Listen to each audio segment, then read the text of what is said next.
नमस्कार, मी अमित काळे न्यूज डंकामध्ये आपलं मनापासून स्वागत करतो। मित्रांनो, काश्मीर खोऱ्यातल्या पहलगाममध्ये जो दहशतवादी हल्ला झाला त्या हल्ल्याला आता जवळजवळ 8 दिवस पूर्ण झालेले आहेत। मात्र आता देशात एक चर्चा सुरू झालेली आहे की काश्मीर बायकॉट।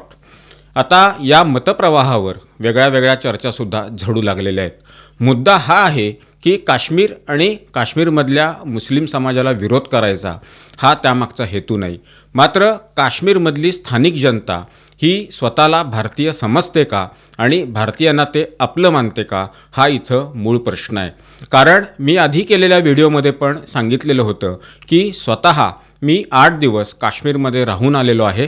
त्यावेळेला तिथल्या स्थानिक व्यापाऱ्यांशी, दुकानदारांशी, हॉटेल चालकांशी बोलत असताना हा अनुभव मी स्वतः घेतलेला आहे की तुम्ही भारतातून आलेले आहात। याचा अर्थ स्पष्ट आहे की काश्मीरमधली जनता ही स्वतःला भारतीय समजत नाही। अर्थात त्यावेळेला 370 कलम हे तिथं लागू होतं। त्यावेळी 370 कलम हे हटवण्यात आलेलं नव्हतं। मात्र 370 कलम हटवल्यानंतर तिथं जाणाऱ्या पर्यटकांची संख्या गेल्या वर्षभरातली जर आपण बघितली तर ती जवळजवळ 2.5 कोटीपेक्षा जास्त आहे। याचा अर्थ काय आहे तर काश्मीरमधला पर्यटन व्यवसाय हा तिथं बहरलेला आहे। काश्मीरमध्ये रोजगार वाढलेला आहे, लोकांच्या हातात पैसा खेळू लागलेला आहे। काल एका वृत्तवाहिनीवर या विषयावर चर्चा सुरू होती आणि या चर्चेमध्ये पुण्यातले देवव्रत बापट यांनी खूप चांगला मुद्दा मांडला की काही दिवस काश्मीरवर बंदी म्हणजे पर्यटनावर पाठ फिरवली पाहिजे, काश्मीरच्या पर्यटनावर बंदी घातली पाहिजे, काश्मीरमध्ये कुणी गेलं नाही पाहिजे। याचा अर्थ काय आहे तर काश्मीरमध्ये जे आतंकवादी आले ते जवळजवळ 200 किलोमीटर अंतर कापून आलेले होते। 200 किलोमीटर अंतर कापून आले म्हणजे तिथल्या स्थानिक कुणीतरी त्यांना जेवणा खाण्याची त्यांची व्यवस्था केली, त्यांना राहण्याची व्यवस्था केली, त्यांना सगळी रसद पुरवली। त्यामुळेच ते हा हल्ला करू शकले आणि ही घटना घडवू शकले। याचा अर्थ काय आहे तर काश्मीरमधले स्थानिक लोक हे आतंकवाद्यांना थारा देतात हे यातून स्पष्ट झालेलं आहे। पंतप्रधान नरेंद्र मोदी यांनी या हल्ल्यानंतर ज्या कारवाया काश्मीर खोऱ्यात सुरू केल्या त्या कारवायांमध्ये एक गोष्ट आपल्याला स्पष्टपणे दिसून आलेली आहे, ती म्हणजे आत्तापर्यंत 9 आतंकवाद्यांची घरं ही संरक्षण दलानं उद्ध्वस्त केलेली आहेत। ही 9 लोक ज्या गावामध्ये राहत होती त्या गावामधले त्यांच्या आजूबाजूला राहणारे त्यांचे शेजारपाजारी यांना ही गोष्ट माहीत नव्हती का की या घरामध्ये आतंकवादी राहतो।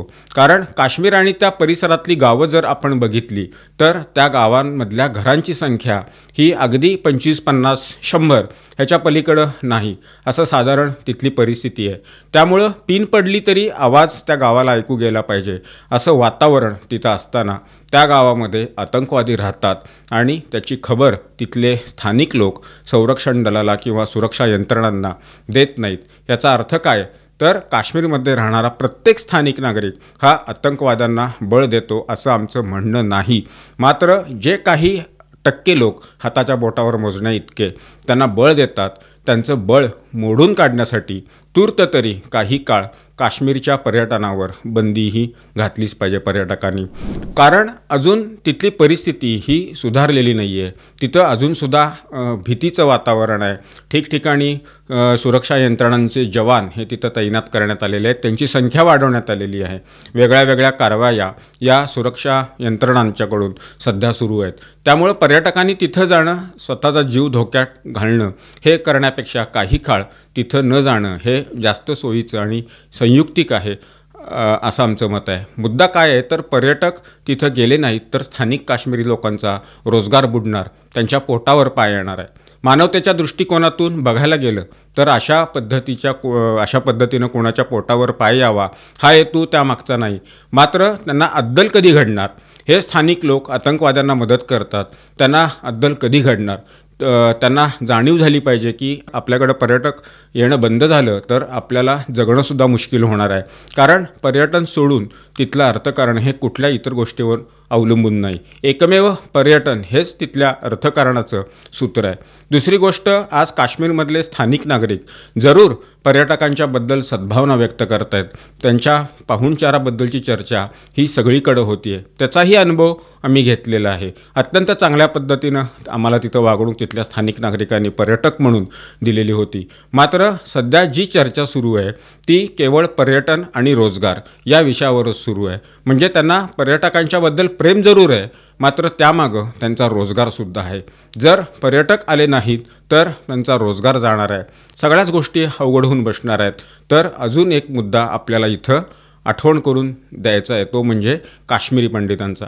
काश्मीरी पंडित तिथल्या दहशतीला बळी पडून ज्यांनी काश्मीर सोडलं, त्या काश्मीरी पंडितांना ज्या वेळेला तिथं सन्मानाची वागणूक मिळेल, त्यांच्या मालमत्ता त्यांना परत दिल्या जातील आणि त्यांना तिथं राहणं सुखमय व सुरक्षित आहे असं जेव्हा वाटेल, त्यावेळेला तिथला जो स्थानिक काश्मीरी नागरिक आहे तो काश्मीरी स्वतःला भारतीय समजतो आणि कुठलाही भेदभाव करत नाही असा त्याचा अर्थ होईल.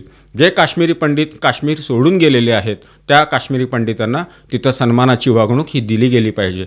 त्यांना तिथं सन्मानानं बोलवलं गेलं पाहिजे आणि त्यांच्यात ती भावना सुरक्षेची निर्माण झाली पाहिजे. हे आज होणं हे अत्यंत गरजेचं आहे.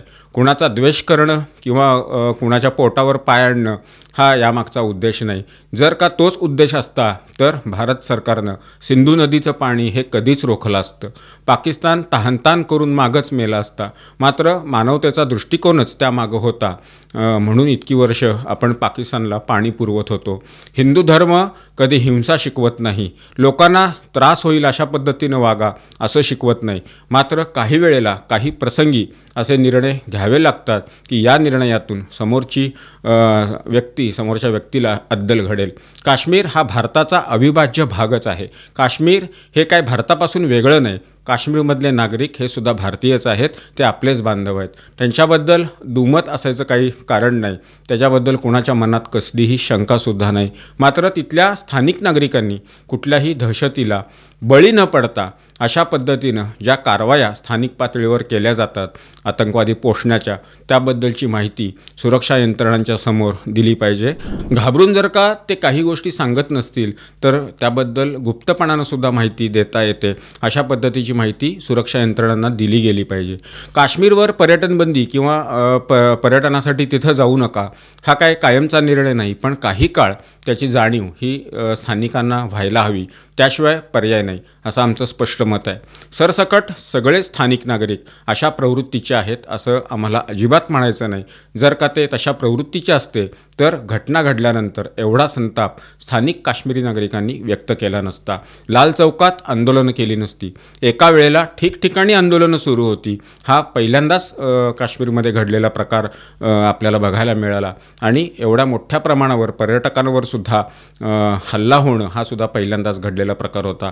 काश्मीर आणि पाकव्याप्त काश्मीर या दोन्ही भागात राहणाऱ्या नागरिकांना ही गोष्ट आता कळून चुकली आहे की आपण पाकिस्तानचं समर्थन करून चालणार नाही. आपण भारताबरोबरच राहिलं पाहिजे, तरच आपलं भलं आहे, आपलं जीवनमान हे उंचावणार आहे, आपल्याला सुखसोयी सगळ्या मिळणार आहेत. आणि त्याची प्रचिती ही त्या स्थानिक नागरिकांना पंतप्रधान नरेंद्र मोदी यांच्या नेतृत्वाखाली असणाऱ्या सरकारनं जी कामं आत्तापर्यंत जम्मू काश्मीरमध्ये केलेली आहेत त्यावरून ती त्यांना आलेलीच आहे. काही प्रतिक्रिया स्थानिक नागरिकांच्या गेल्या काही दिवसांमध्ये माध्यमांमध्ये आलेल्या आहेत, त्या जर आपण बघितल्या तर त्यांनी स्पष्टपणानं पंतप्रधान नरेंद्र मोदी यांचं कौतुक केलेलं आहे, नरेंद्र मोदी यांना पाठिंबासुद्धा दिलेला आहे.